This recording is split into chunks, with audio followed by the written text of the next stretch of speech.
Unmute.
Hello, everybody. Hey. Or how should we pronounce the name? Yeah, you can call me Fan. Nice to meet you. So this is the 5 screens that are public, no? And we are to admit people into the room. Now the room, yeah, there are people already in the room. Yeah. Because this is the main room. So. Okay, great. Well, hi everyone. Good to meet you. Meet you. Sorry, I had this other screen open, and it's a little bit confusing, but I think we can start now. My name is Triin, as you see from the screen as well. I hope you see and hear me. I'm very glad to have you all the panelists here on the screen, and we have this session named Houses, as Mateusz already explained. All the sessions actually are very abstract kind of titles. So all 3 presentations, all 3 participants today will present quite different projects which somehow relate to the idea of house as a basic notion or infrastructural element in the concept of architecture. I come from Estonia, a country in not far north, but one of the most northwest countries in the European Union. And we are lucky to have a museum of architecture, which I know it's quite rare actually. It's not for sure in every country. And it was just yesterday that we were again closed, so due to the situation of health and the rising numbers of sick people, unfortunately. So we are living in a very extreme year, different year, and of course this year's topic or title of Future Architecture, Landscape of Care, which actually was invented or presented before the COVID outbreak. So it was we saw the future in a way a little bit. But anyway, it's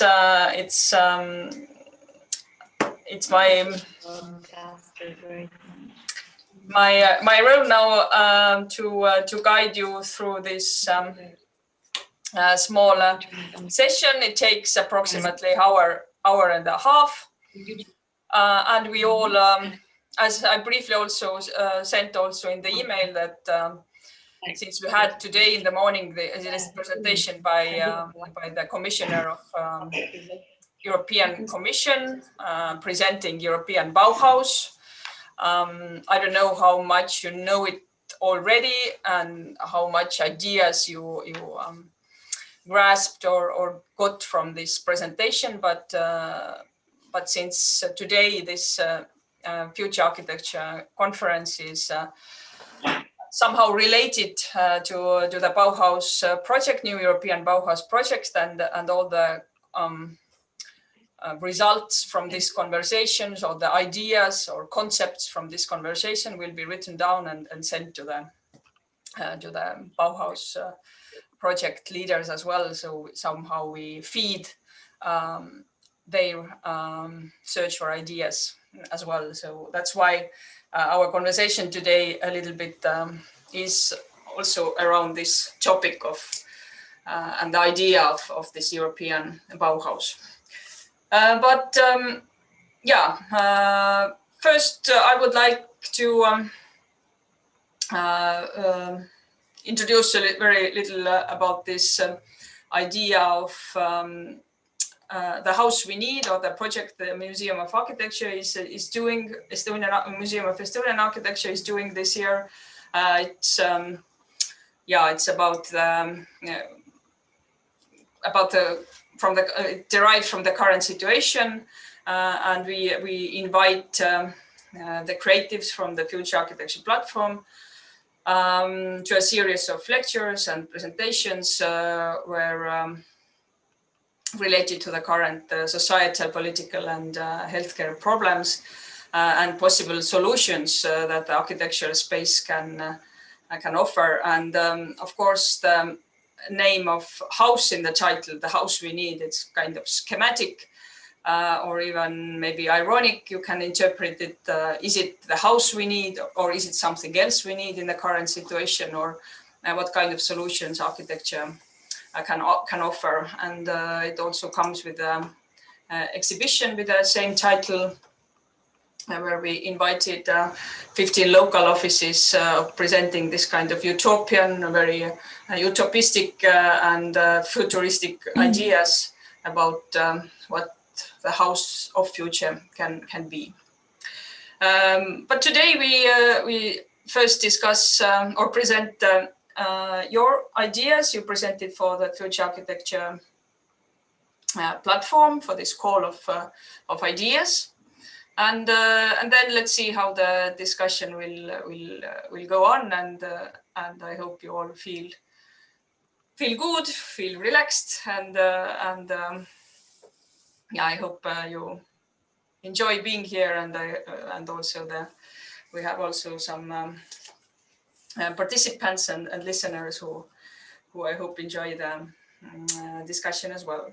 So first I would start with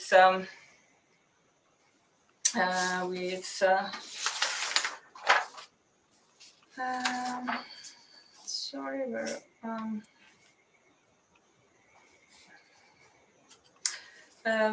first, I would like to start with a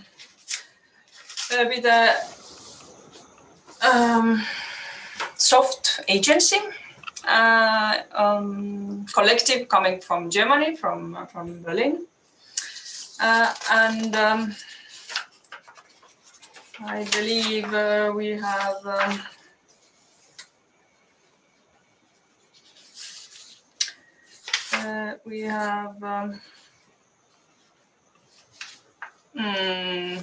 Rosario and Gilly. You are both here, and as I understand, you are a group of only females only. Yes. I think you should now unmute yourself. Yes. You are a group of female architects or practitioner, curators, scholars.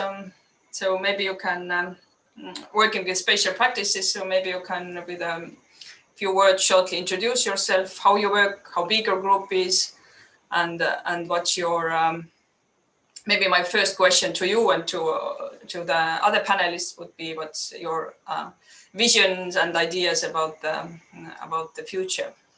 So yeah, floor is yours. I think we need to do it. Okay. Sorry, we have both computers. We're sitting in the same room, and we were. Really? Your back is different.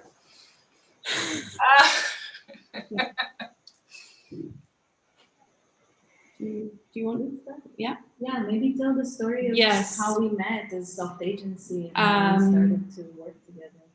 Yeah. Why is it soft? Yeah. Why is it soft? Well, Soft Agency is a group of 6 females at the moment working in spatial practices. We are a diasporic group. We come from different places in the world. I come from Buenos Aires, Argentina. Gili comes from Tel Aviv, Israel. And the other members come from Ireland, UK, Greece, and Serbia. And we all met in Berlin a few years ago. And basically we started inviting us each other to different events that we were either curating or producing or organizing, and we started collaborating in different constellations. And towards the end of last year, we decided to consolidate the group and name it Soft Agency. It was called Urban Gossip at the beginning because we were just a group of friends working across disciplines and meeting, I guess, in Berlin.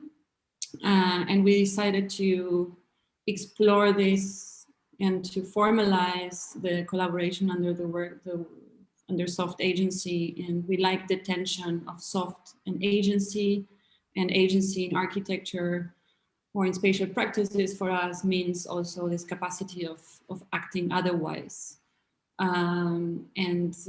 We like soft. We think the future and the world needs more softness, and that's why we work under this title. The project that we presented for this iteration of the Future Architecture platform is Climate Care. It's a festival Gili and myself curate at the Floating University in Berlin. And this is another constellation which would be important to mention. The Floating University it started as a temporary project by architects Raumlabor, by the group of architects, Berlin group Raumlabor, which Gili and myself also collaborate with since many years and in different capacities. And towards the end of 2018, let's say the first 6 months of the temporary project, an association was formed, an association bringing different practices. And in that sense, Gili and myself as Soft Agency joined and founded this association that brings together not only spatial practitioners, but also biologists and anthropologists and choreographers and biochemists and soil experts and so on. And since December 2018, we started we moved, let's say, from a temporary project into becoming an association and trying to form a long-term engagement with a very specific site in Berlin, which is state-owned. It's a rainwater retention basin. It's owned by the city of Berlin. It's managed by Tempelhof, which is, as you know, the ex-airport. Now it's a park, but it's also a huge building with an uncertain future. Anyway, there are many different stakeholders kind of touching upon the Floating University. And one of the projects that we initiated on site, it's Climate Care, the festival.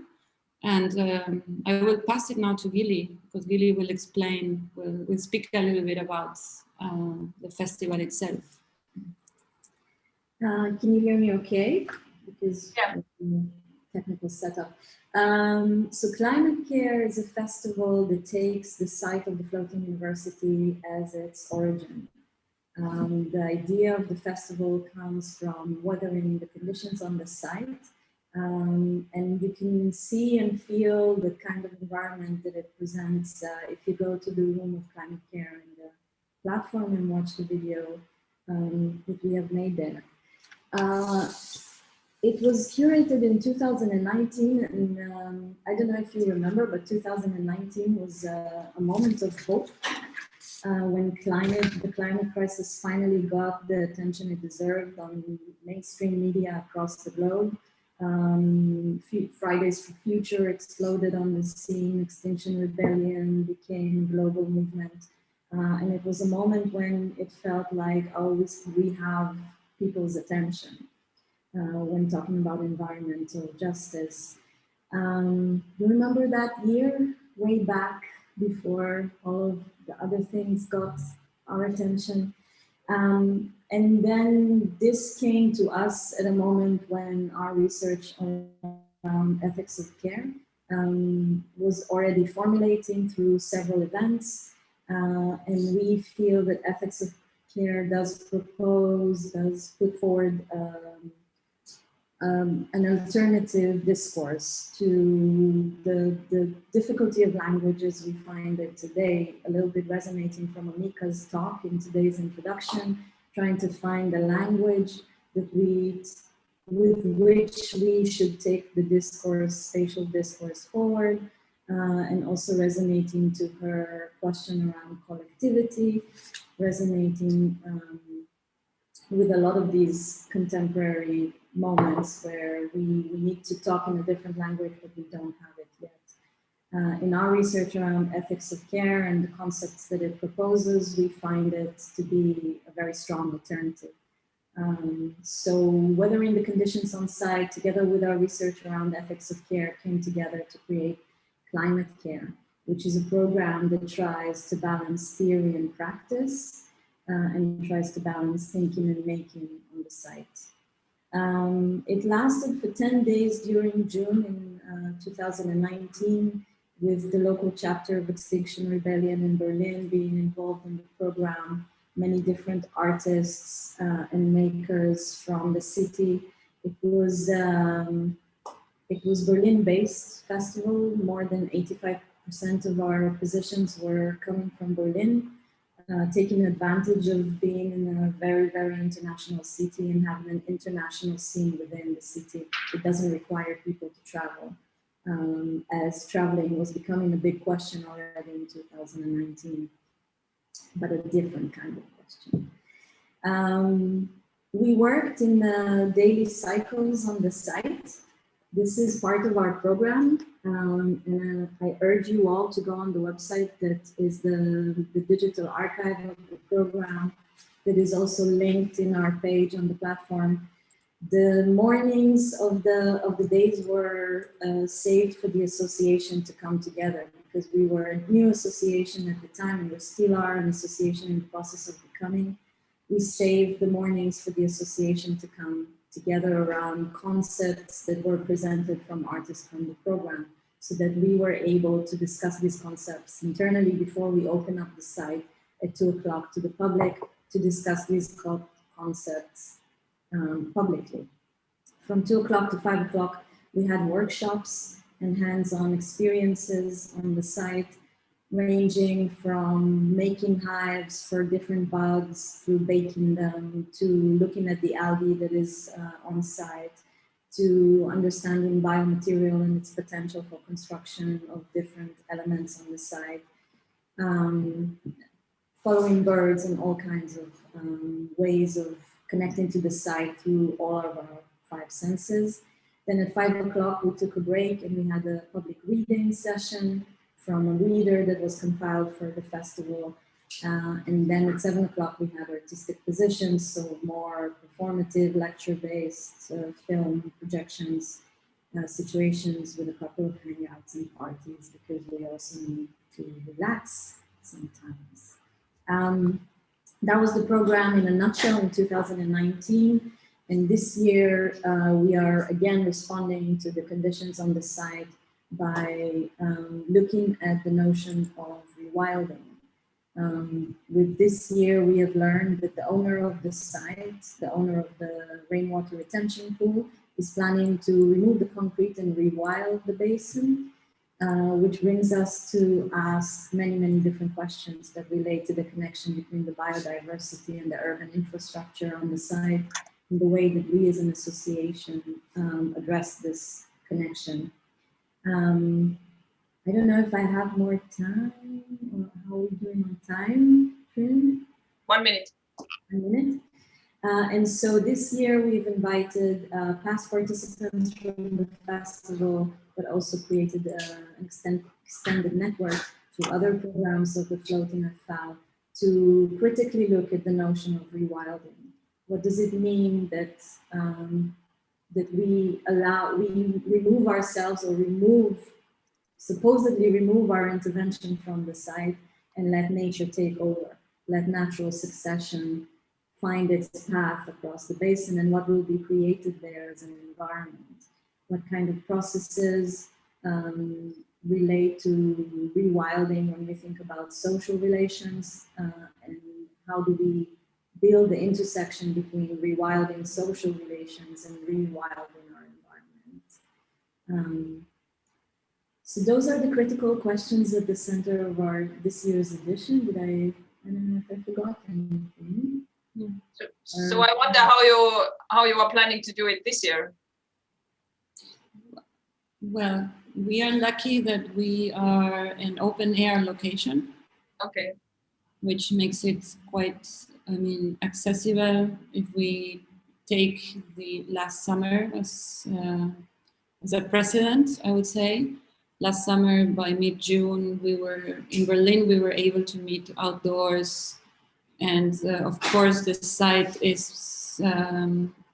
will have a hygiene protocol that will allow us to be together in distance. And another thing that we are thinking about is the kind of formats that we will be able, like we're rethinking the formats. So when you see pictures of last year's, all these readings and bodies close to one another, this unfortunately will not happen this year, and we're aware of that.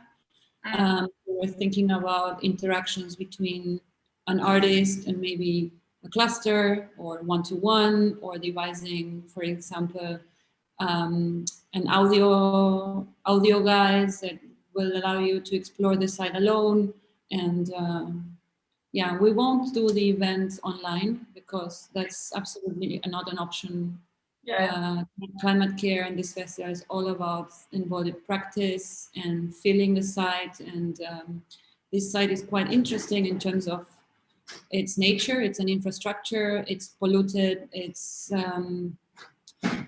looks like a nice pond in the middle of the city and a little park, but it's actually a public infrastructure that it still holds water into the canal system, and it was closed off to the public for more than 80 years. So basically, by us opening it and layering public programming, it's now a stage for encounters, for public discussions, and so on. And we would like to keep this this characteristic, I guess.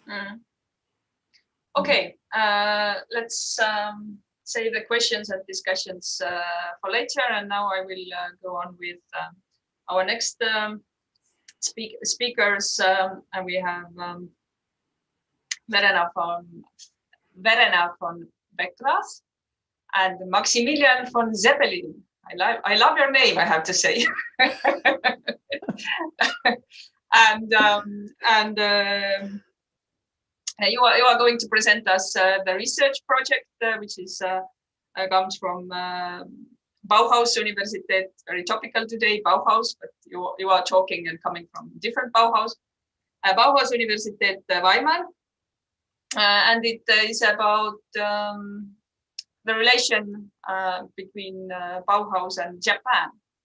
It's I find it very interesting, and I understand that you made a film 2 years ago, and now you are going to and it's part of the wider research project. So please, the floor is yours, and I don't know how you divide your speech.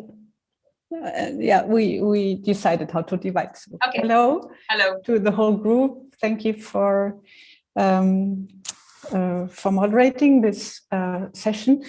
I will briefly present our group, which is important because we are 2 out of 5. And then I will introduce you to the project itself and how it came up and so on. And Maximilian will go on and let you know a little bit about the content and our findings so far. So we all met at Bauhaus University Weimar, which is true, in different roles. And we are 5 people behind this idea. And this is Maximilian von Zippelin, who's here, Niklas van Elsa, Momoko Yasaka, and Jens Franke. And Jens Franke is very important. He's responsible for camera, sound, and editing of the film. And he joined us a little bit later. And my name is Verena von Beckerath. And the project itself, the idea is a film, as you mentioned. It's a documentary with a total length of 38 minutes. So the trailer is around 3:30 or so, almost 4 minutes. And it's a trailer we have done for this event because there was no trailer before. So there's the film. And it was finalized at the end of 2019, so a little bit more than 1 year ago. And there were some screenings since. We also brought the film back to Japan in October 2019 in pre-finalized version.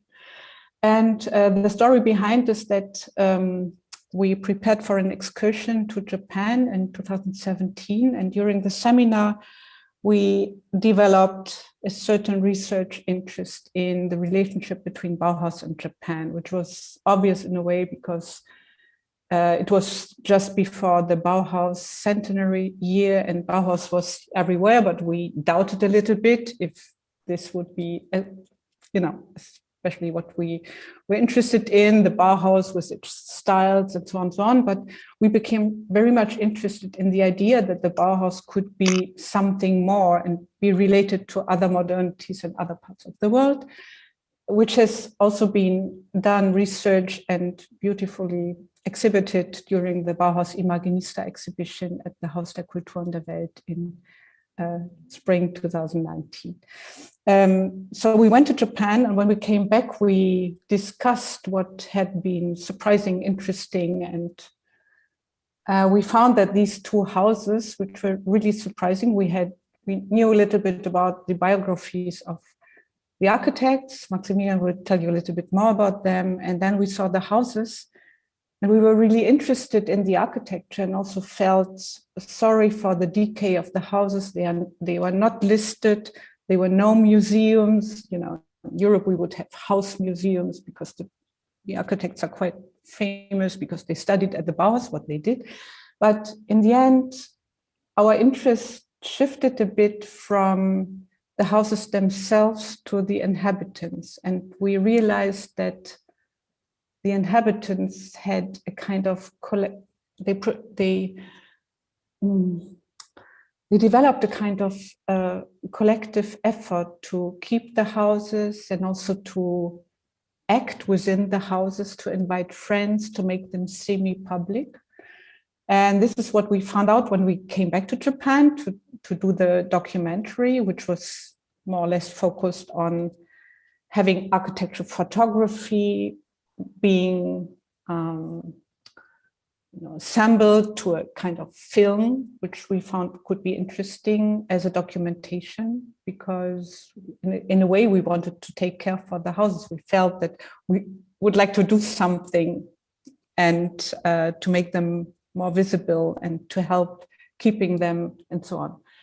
And in the end, it is a film. We invited Jens Franke, an artist and filmmaker, to join us. And when we came back, there was this phase of post-production. We read a lot of books and so on. And we also decided at a certain point that the interviews we had in Japan would be separated from the film and would, be a book. So there are now 2 projects. And I think I will now give the word to Maximilian, who will introduce you a little bit more into the project.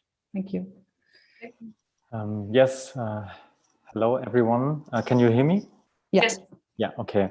Also from my side, thank you very much for making this possible. I'm Maximilian, as Verena introduced. And I will tell you a little bit more about the content of the films, and then later also about the book, the little book we made. And maybe I can start with this, that when the post-production of the film was going on,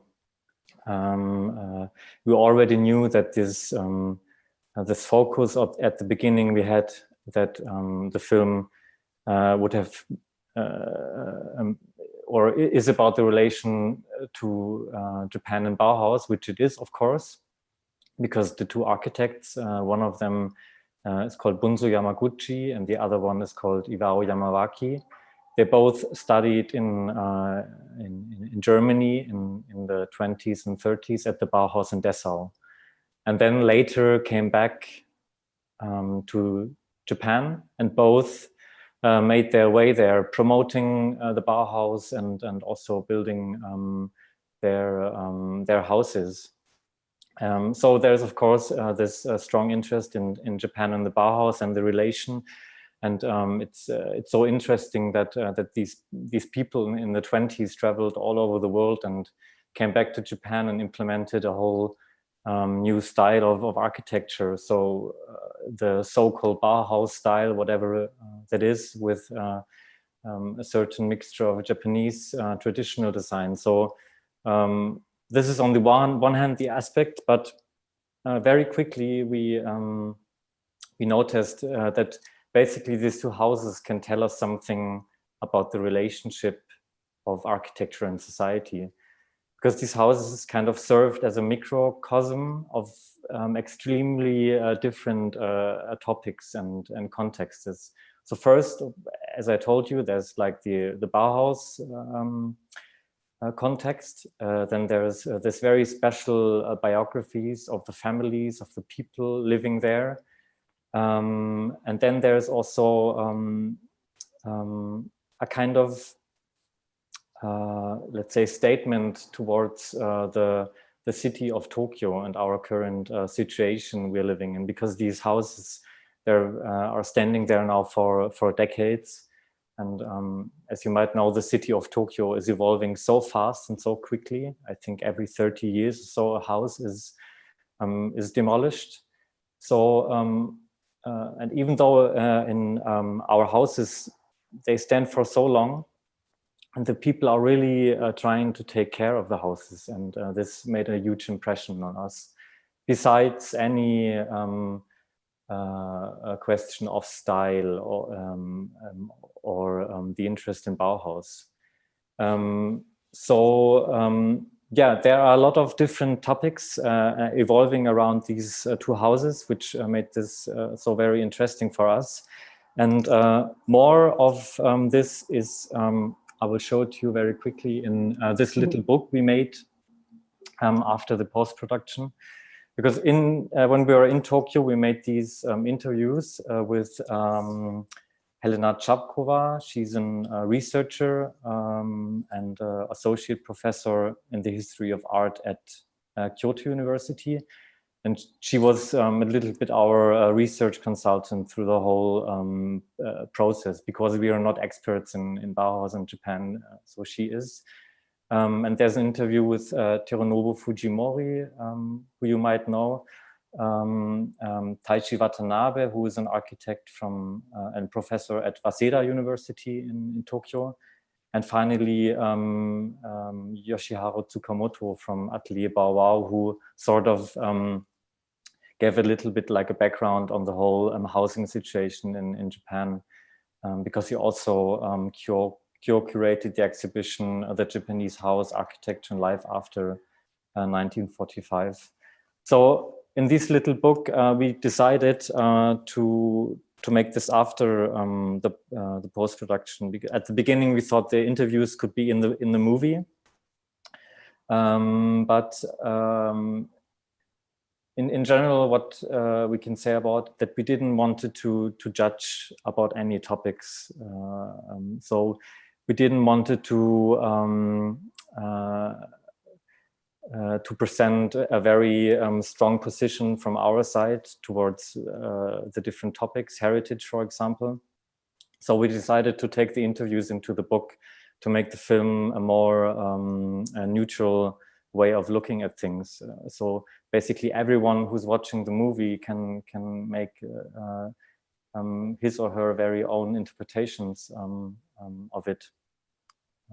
Yes, I think that's it for now. Yeah, thank you. We continue with Magdalena Havlová.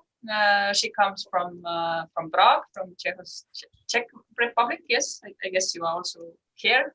Or you are also there at the moment. Yes. Yeah. And Magdalena is architect and since 2019 she co-runs the Czech-Swiss studio Apropos Architects. And her project named Ours, is about shared communal spaces in housing complexes in, I guess, in Prague. Yes. So yeah, please, the floor is yours, and present shortly your project to others as well. Okay, so thank you for invitation and for this discussion. I hope you can hear me clearly. I still have some difficulties after the COVID disease, so I hope you will understand me. You are the unlucky one, yes? Yeah. So as Triin said, I'm an architect working in Prague. Our studio, Apropos Architects, is based actually in 3 countries, Czech Republic, Switzerland, and Netherlands, and we try to be active in all of these countries.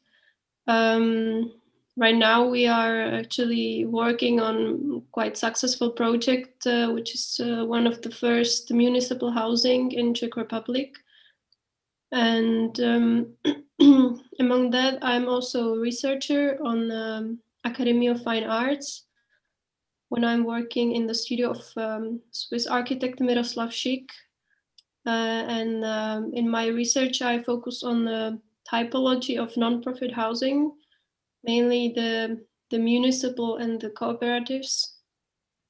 And in the project I proposed for the Future Architecture Open Call, my aim was to focus on shared exterior spaces, which are mainly in those cooperative housing projects from the inner war period.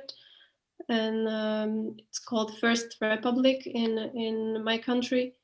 And in my research, I found there are a lot of very interesting projects, especially in Prague, but also in other cities, in very high quality architecture and from well-known architects, which were a little bit hidden. Also maybe because of the communist regime, which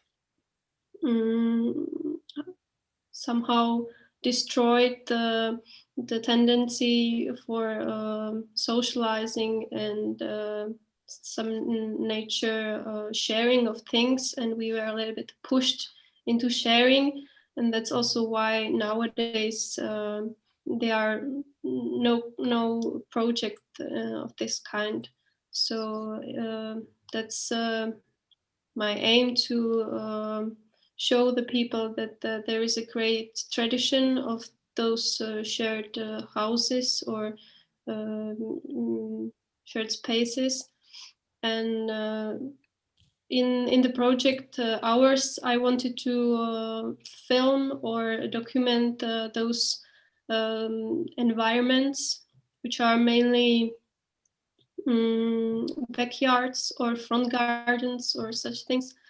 But since the situation here isn't quite stable, and I'm not sure if I will be able to do this exactly as I planned, so I'm now rethinking how I can follow the main idea of this project, and I would like also to, based on those information I found or I document, I would like to do some kind of pilot project for the future of our non-profit housing in Czech Republic, something between the reality and fiction, and do like on a real place in cooperation maybe with the Prague Institute for Urban Planning to do a project for a cooperative, which will be consisting of real people from my friends or special environment, and try to do it as really as a pilot project to show it's possible to do sustainable economically also socially sustainable project for people who are not able to have their own house or own flat and can't found their place to live in a contemporary situation. So that's maybe the basics of my project. Yeah, thank you. As you see, all three projects are very, very different, and that's only good. I think it's how rich the field is. So maybe I can ask from everybody about all your projects are very much more or less, at least, informed or influenced by this kind of environmental or architectural or societal challenges. So maybe I start from Rosario and Gilly, how your festival, I guess it's very much influenced by this kind of care of environment, the caring about this specific site you are going to draw attention. So what was the main challenge for you to initiate this project, or why you chose this site, and what are the main challenges or main triggers for you for this project? If we are speaking about landscape of care, what was your care and what was your cure? Let's ask. So I think let's say the site chose us in a way. We didn't choose the site. We were having an engagement, or Gilly was having an engagement in 2018, being an artist in residence in the first iteration of the project. And I was having a transversal engagement with another project called Making Futures, which we were hosted by the Floating University in 2018. But I think one of the main challenges for us of the festival that we curate on site of climate care is this idea to embody and experience care in different scales, first of all, and to take the typical connotations of care from the domestic, from the intimate realm, from the health connotations into everything, basically. So care starts with oneself. So self-care, the level, the minimum, let's say, unit is with one own, and then to start exploring what happens when it goes beyond interpersonal relationships. I care for the people I love, and then what happens when you start changing the scale, and I think it has to do with this idea of trying to like John Tronto, and maybe Giri, you can support me here a bit better. John Tronto, which is one of the key proponents of ethics of care, and she comes from political philosophy. She always describes care as a four-step as a 4-step engagement in a way. And these 4 steps, you need first to be attentive, to recognize that there is a need of care. Then you need to have a sense of responsibility towards that. And the other one is that you need to be allowed to be taken care of. Yeah, and I'm forgetting the 4th one. Responsiveness, no? Responsibility, responsiveness, attentiveness, and accountability. And for us, this was very important or the challenge really was that how can we bring this to the different spheres and then from the micro to the macro to start bringing positions and inviting artists, scientists, different practitioners and not just architects or people from the design scene to bring different propositions. So we had people exploring algae and like the micro things going from fermentation to insects to then having positions like Patricia Reed speaking about planetary care at a planetary scale. Yeah? And I think that's quite a challenge to try this wide array of practicing and embodying care, and not only as a theory and a concept, but to apply it to our daily lives beyond the abstraction. I would think that's a challenge. Mm-hmm.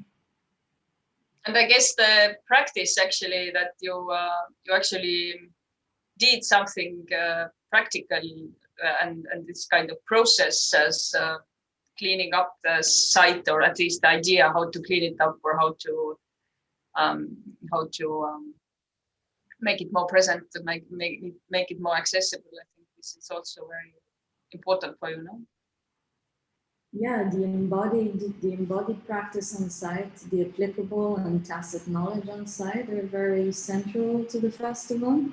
But also the relay between thinking and making, between practice and theory, is for us a very important aspect of all the work that we do in soft agency, to really translate theoretical and critical concepts into very understandable and approachable and embodied actions.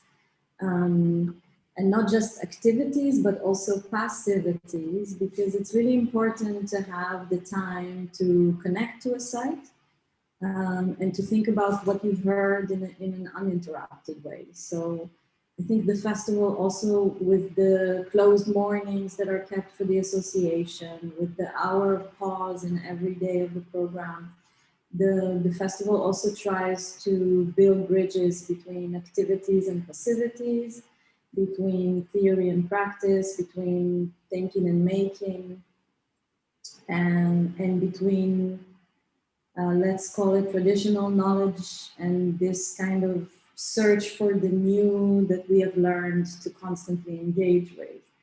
And also not criticizing, but challenging this idea of searching for the new is also something at the heart of ethics of care that calls for maintenance and repair of broken systems rather than the reinvention and constant innovation and constant growth of new systems. So how do you balance, and as Rosario said, it's also a question of scale, because what you can address is a question of scale. How do you balance all these questions? How do you find a language to address these challenges is at the heart of this festival. Which is interesting, all of three of you chosen very different formats of your projects. We have a festival, we have a film, we have a research project. So for sure the festival is very much related to this kind of drawing attention and making the willingness to make a societal impact or the widest possible impact. You want to be, I mean, as big as possible, no, as visible as possible, or as fun as possible. But, so what was the idea behind choosing this format of festival? You could do also a small workshop or academic research, whatever. But festival is something very ambitious, no? I think for us it's very important to have different points of access, and that this site is open through, we're not the only ones, first of all, we're not the only ones programming at this site. The site is programmed by many different people, but choosing a festival is allowing us certain freedom in a way to create different types of engagements. So we had workshops, as Gili was explaining at the beginning, we had this in the afternoon, more hands-on workshops for different kinds of interests, which would bring people with a lot of knowledge, of certain knowledge, to with others that were just starting or were more like amateurs.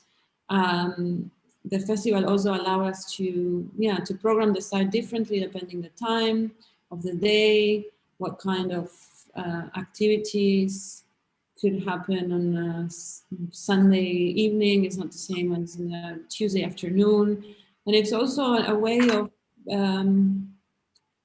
trying to, it's welcoming, no? The festival, I think has I would say, kind of a threshold that it's easy to cross, and allows different kinds of engagements, from families to groups of students, to neighbors, to scholars. And I think absolutely. Sometimes I just feel that there is overabundance of festivals. Every community, every family has its own festival nowadays. No, it's okay. It's not critique. I mean, I think this format is. Sorry. Yeah, please. There's also a very strong aspect of interdisciplinary practice at the field. And the festival allows you to address the pluriverse of attitudes and ideas, to challenge ideas against their opposition. A festival is a format that allows you to build bridges between opinions, and to challenge the boundaries of your own practice. And within spatial practice, that we all collaborate constantly between different schools and different disciplines. I think it's a very central format. Yeah, absolutely. So Maximilian and Verena, for you making a film, which is part of the larger project, I understand the film is the main outcome of the research. What was this main societal or challenges, or what did you, what was this kind of message you wanted to give with this project, or may I ask something like that? Verena, maybe. Sorry, you are mute. Yeah, now I hear you. I was thinking a little bit while listening to Rosario and Gili, why a film? And I was thinking that maybe the film, on one hand, was a possibility to do a project from a design perspective and not from a research perspective, because in fact, we are all designers. So we have a research interest, but how to produce research as a designer? This is a very important question, I think, because in our work, we do a lot of research, but we are not seen as researchers and not accepted as research, because research is another, So I think there was this research interest, and there was also an interest to produce something because of this design background. So we were thinking about, could it be an exhibition or a publication? And then this idea came up, it could maybe be a film, because we had this idea that it's not only about the houses and their architecture, it's not only about the photographies we had brought back from our first trip to Japan, which were beautiful. On every phone, there were these photographs of the two houses, but we had this idea there's something else, and we need a format that would be able to bring the way people act and deal with the spaces together with the spaces. And then we had this idea that film could be a possibility, but we were quite unexperienced. The only experienced person is Jens, who we invited to collaborate with us.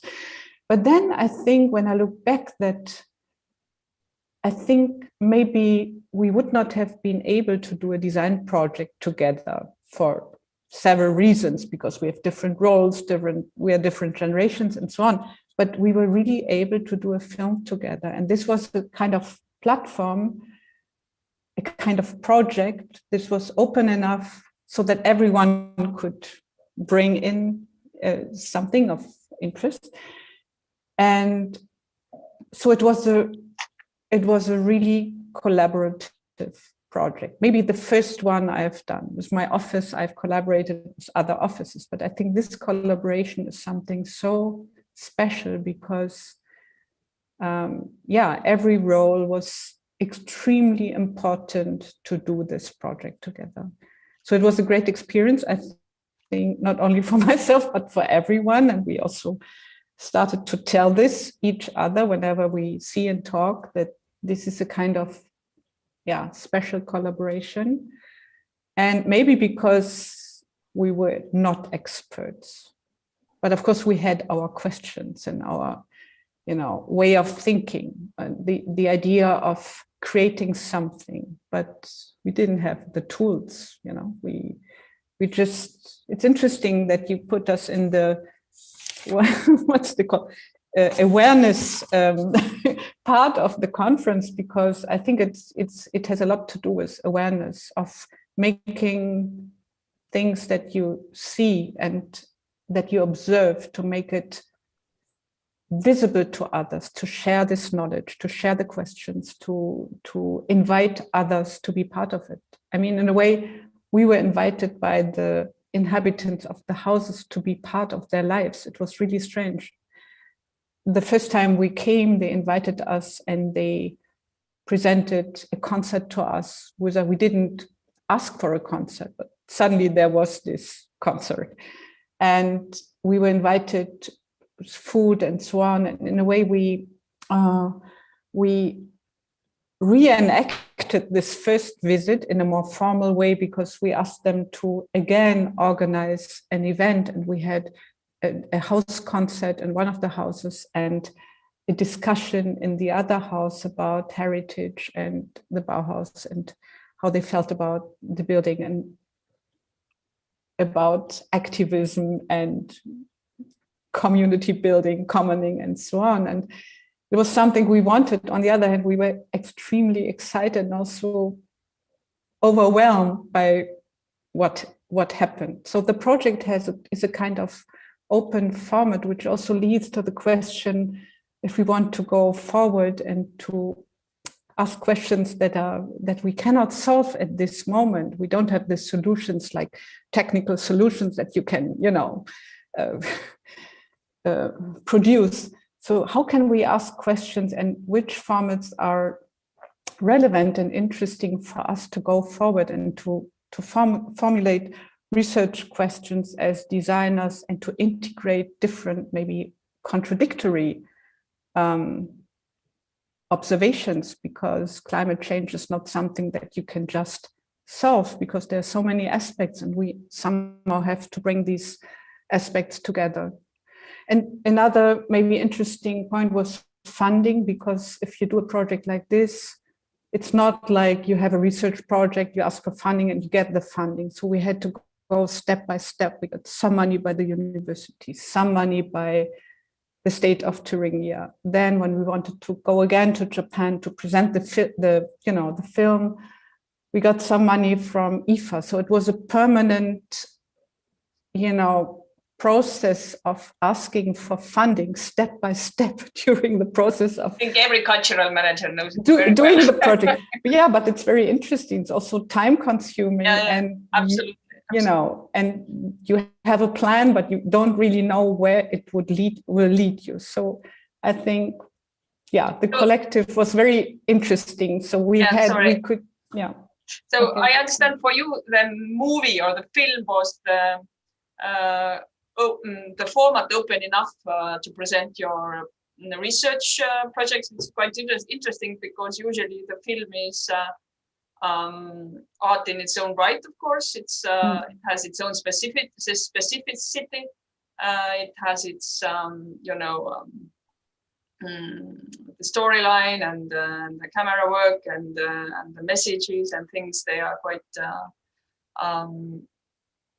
quite settled, I guess. So for you, it was quite open, and you are not going to present this movie in, I don't know, in some fancy film festivals. No. No, we presented it several times in academic contexts. We applied for the Future Architecture platform. As you can see, we are interested in sharing. Sure. We applied and were invited by the Architekturfilmtage Zurich, which was an online. It was in one evening, so it was an online thing in November 2020, and so on. So it's interesting that the project, it doesn't seem to be finished, because a film, that's also something we learned, that a film can be finalized in a way, but then when you start sharing it with others, it also changes its meaning, and there's a new space that is, open between the audience and the collective event. Sorry.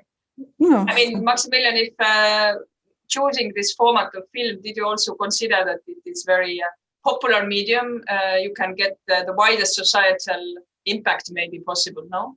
I mean, because film is easy to access, it's easy to mediate. I mean, nowadays in this COVID world, we have the films are the only things we can actually enjoy, no? Cultural mediums. Yes, I understand, but as Verena explained, when we started this, we never planned to make a movie. So the movie. Yeah, but finally you did it. I mean, yeah, so I find interesting how the message is spread possibly wide. No? Yes, and it's. I think what is very nice that because the movie is so open, I think after every screening we try to have a discussion about it, because there are questions which come up, and I think this is a very nice format to have a movie, because you can show it, you can see it together, and everyone sees different things in it. Because nobody is, reading the same text or so. So they are it's very, very open for interpretation. And maybe coming back to what our projects, all three projects here are connecting, I was just thinking about that it's maybe a public space that connects all our projects. Even though in our project, which is about 2 private houses, it's not that obvious. But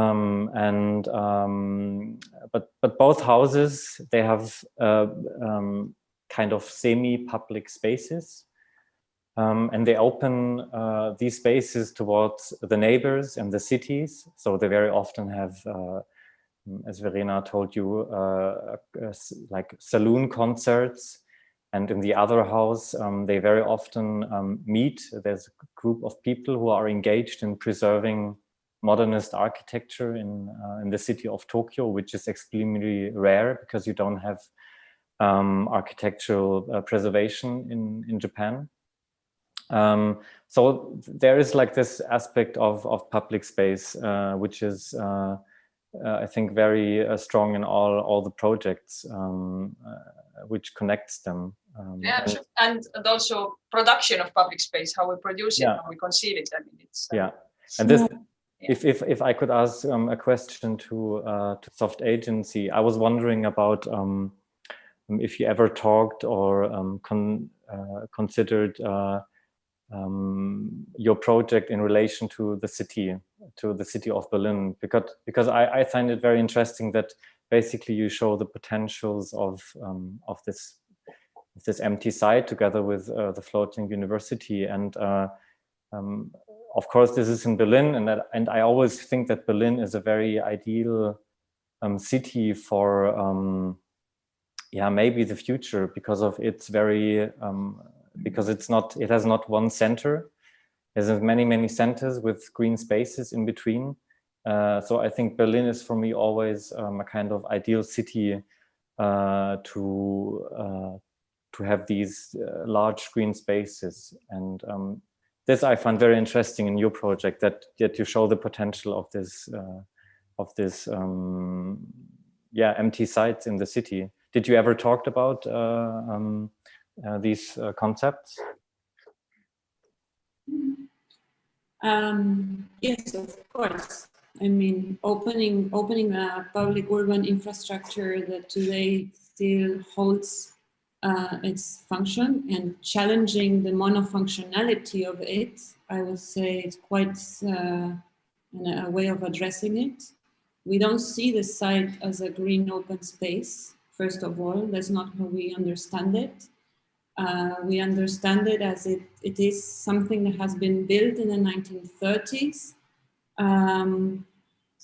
as an urban infrastructure, as a monofunctional entity, and that it has been, and we always tell it in relation to the history of Berlin, to the urban history, and to the Tempelhof referendum of 2014, which basically prevented that this basin would be relocated in the what it was going to be the plans for the city. If you are familiar with that history, you know that this infrastructure is going to reappear in the middle of the field as a pond somehow. And there are renders of that as well.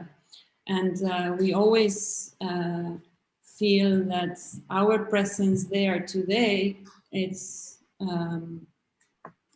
built on citizen participation throughout the years and the decades. So Berlin has a big tradition of citizen-led initiatives that challenge official plans and propose alternatives. So it's always important to us to place ourselves, situate ourselves within a lineage of urban alternatives. We're not independent operators. And I think what we challenge there and what we try to bring is a different reading of an infrastructure. Infrastructures are normally sites of experts, sites for expertise. They're close to the citizenship. They appear hard to read, hard to intervene. We're not supposed to touch them. And suddenly, by opening the site and programming the site and layering the site with different meanings at the same time, we're a little bit like complicating the matter. And I think staying with the complexity is what we always call for. And climate care is hoping that, and I think this is why we're going to do the 2021 edition, looking at the renaturalisierung, this rewilding practice at the city, and that many cities in the city, in the world today, with this Green New Deal or green capitalism, try to propose as solutions. Yeah, we're going to make this now a nice green park. We find that it's a missed opportunity to really continue, like to erase the complexity of the times that we're living, and to say, well, by bringing nature back to the city, what does it mean nature, and what is city, and why rewilding what actually? What does it mean? It feels very, very colonial still. It feels like this, it feels like the same attitude of bringing to rebuilding a palace, a Baroque palace in the city. It's the same. As you did. yeah, as we did. Yeah, and the problem with interventions like turning this infrastructure into a park for the citizenship, it's a bit more complicated because it seems like it's good for the city, but it's not allowing us to discuss other things which we should be discussing. And I think this is what we want to keep: a space for contradiction, a space for tension, a space where you step on polluted water, and at the same time you're seeing a bar that is being built to filter that water, and you can experience it. So you can experience the polluted water in the ground, and you can feel the concrete with your shoes or with your rubber boots, and then you can go to the bar and hopefully in July drink the rainwater in a glass and see the whole process. So it's also about visibility. Yeah, thank you for that. Something to So maybe Magdalena, do you hear me? Maybe you can also reflect a little bit about how your project, what kind of input, what kind of message or what kind of influence it would have to the wider society, or what kind of message you wanted to convey with your project about those historical courtyards. And you choose the format. Actually, is it the research project, or is it do you publish a book?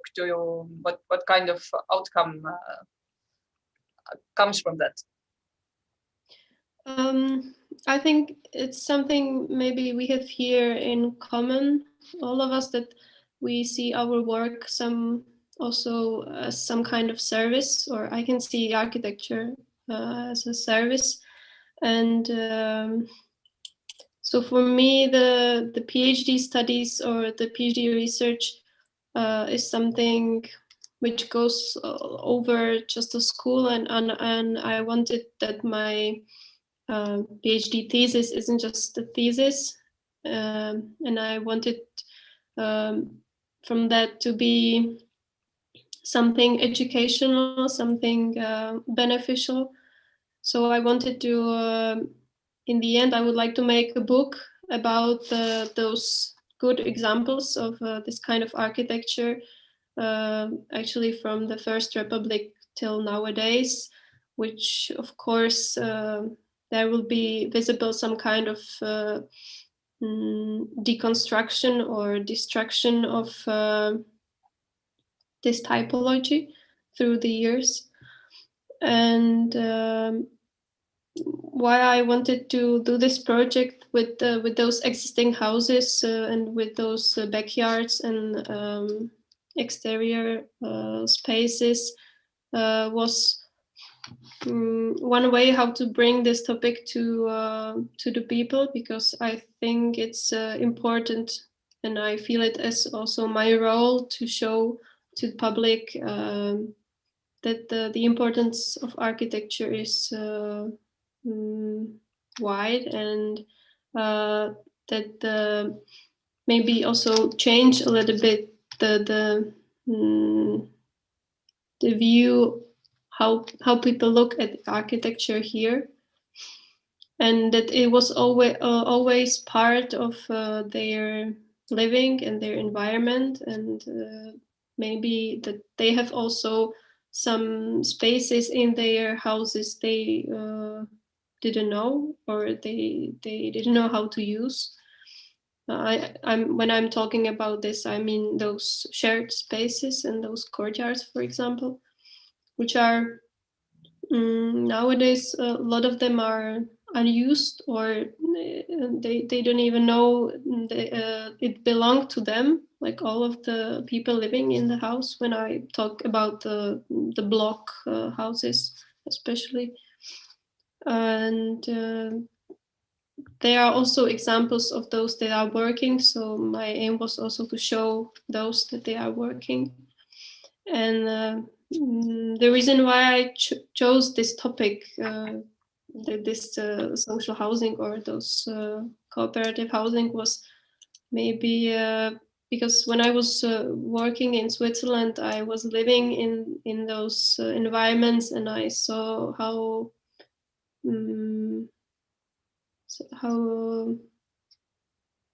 it works, and that I like it. And I was asking myself why it's not working in my country, and that there have to be some ways how to do it well, and that there also has to be some historical examples.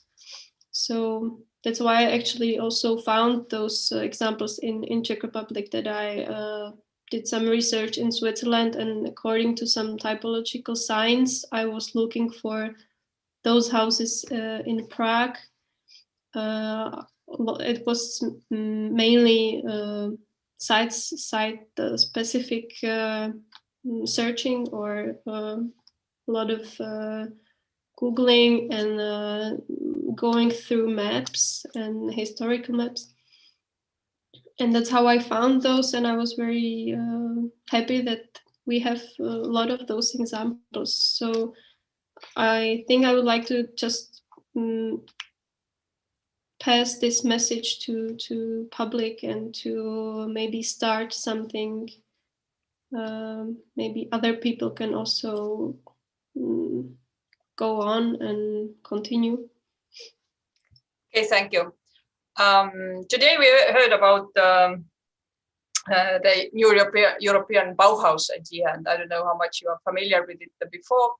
But anyway, it's in a phase that they are gathering the best practices. You can send in your ideas. They are gathering, the best ideas to how to create more sensitive, more caring, more resilient physical architectural environment for all of us. So would you recommend your own project for this European Bauhaus, or what kind of projects or ideas you think would be best of them? So maybe a quick question to everybody. I start with Rosario and Gilly. I don't know. I don't know.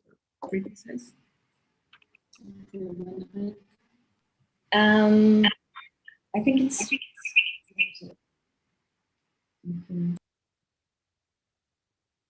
I'm unmuted. Sorry, technical issues. I think it's a really interesting program initiated.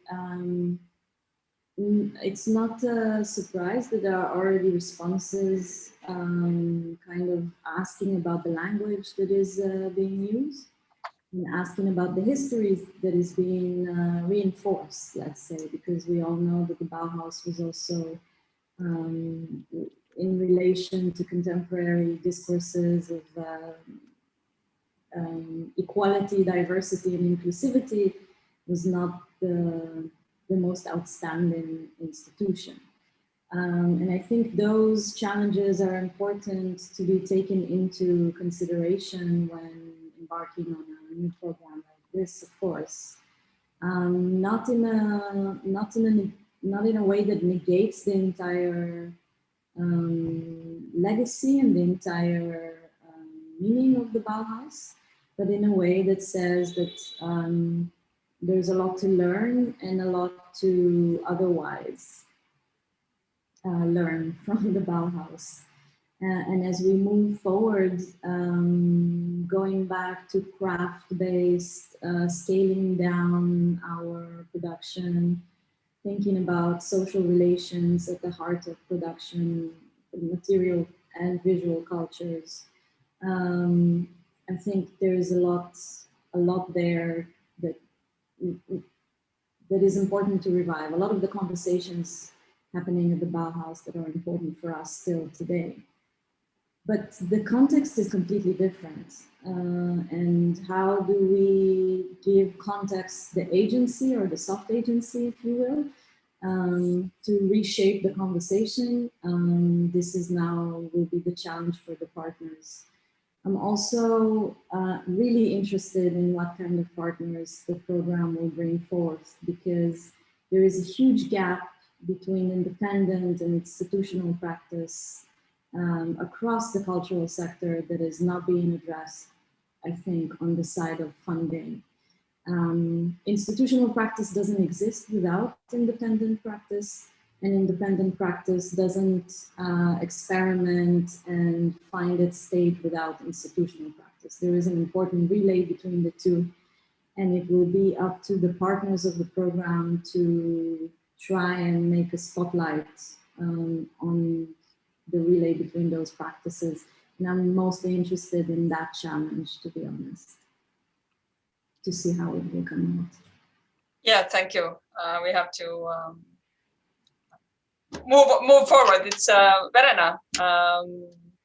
You coming from Bauhaus University. What would be your best ideas to present for new European Bauhaus? Sorry. So I've been following this since September because many associations and organizations around me have taken up this moment to initiate transformation within themselves. And this seems to me at the moment the most interesting. Nobody knows exactly what the EU is planning. Even after listening to Xavier Troussard, we don't really know what it's all about, but we would like to know. And I think what it's interesting is that many spaces, many forms of organizations seem to be inspired by, it's like triggering something or bringing organizations like my university or, you know, the Association of Architects or other cultural, I mean, all the institutions that are involved in the Future Architecture platform might feel inspired by the idea of bringing a cultural agenda into the discussion about sustainability, aesthetics, inclusion, so about the transformation of the society. We all know that neoliberal economy has come to an end. We know that it cannot go further like this. So what kind of transformation can we aspire, and how can we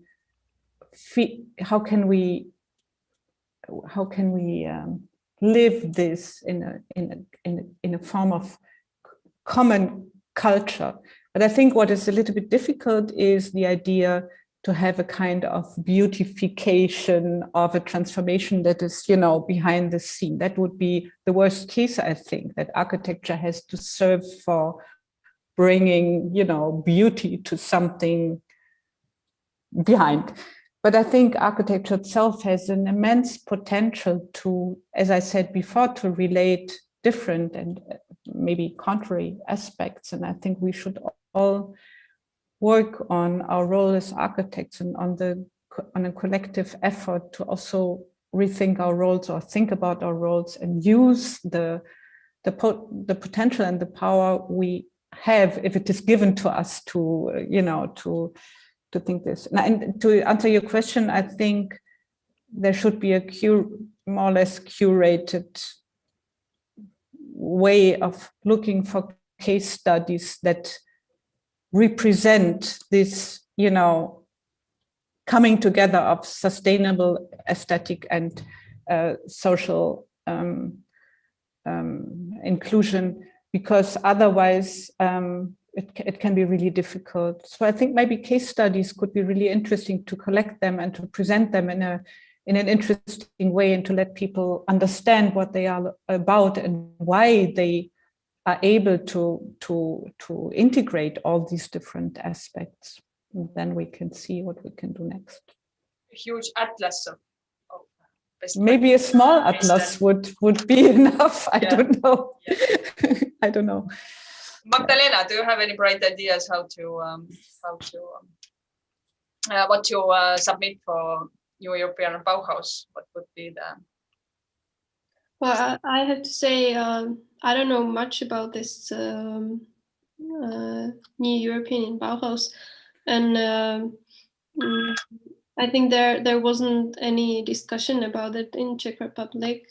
But as I was reading about it, I think I'm a little bit scared